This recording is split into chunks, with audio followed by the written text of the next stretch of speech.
मी सर्व सदस्यांना एवढं प्रामाणिकपणे सांगतो की साधारणतः मुख्यमंत्री महोदयाने जी जाहीर केलेली जी शेतकऱ्यांची कर्जमाफी आहे, साधारणतः प्राथमिक अंदाजानुसार आज आपण अजून आकडे घेतोय,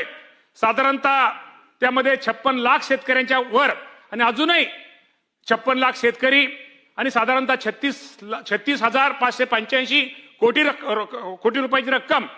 इतकी माफी आपण देतोय। अजूनही त्यामध्ये सदस्यांनी पाठीमागं यामध्ये काय सुधारणा करणं गरजेचं आहे, काही निकषामध्ये काही अटीमध्ये बदल करणं गरजेचं आहे। या बाबतीत मुख्यमंत्री महोदयांना आपण सगळ्यांनी त्यावेळी सभागृहामध्ये अनेक सदस्यांनी, विरोधी सदस्यांनी पण गोष्टी चांगल्या मांडल्या, शेतकऱ्यांविषयी मांडल्या। त्यामध्ये मुख्यमंत्र्यांनी स्वतः सांगितलं यामध्ये आपण निश्चित प्रकारे यामध्ये बदल करू, यामध्ये काय बदल करणं गरजेचं आहे, यामध्ये बदल केल्यानंतर कुठल्या गोष्टीमध्ये माझ्या शेतकऱ्याला त्याचा फायदा होईल तो मुख्यमंत्र्यांनी उपसमितीला त्यामध्ये निर्णय घेऊन निश्चित प्रकारे या राज्याचे मुख्यमंत्री या बाबतीमध्ये सकारात्मक आहेत।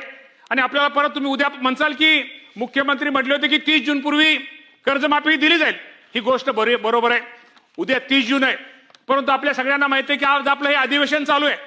आपण पुरवणी मागण्यावरती चर्चा करतोय आणि पुरवणी मागण्यामध्येच शेतकऱ्यांच्या कर्जमाफीच्या बाबतीमध्ये जी रक्कम आहे या बाबतीमध्ये आपण इथं चर्चा केल्यानंतर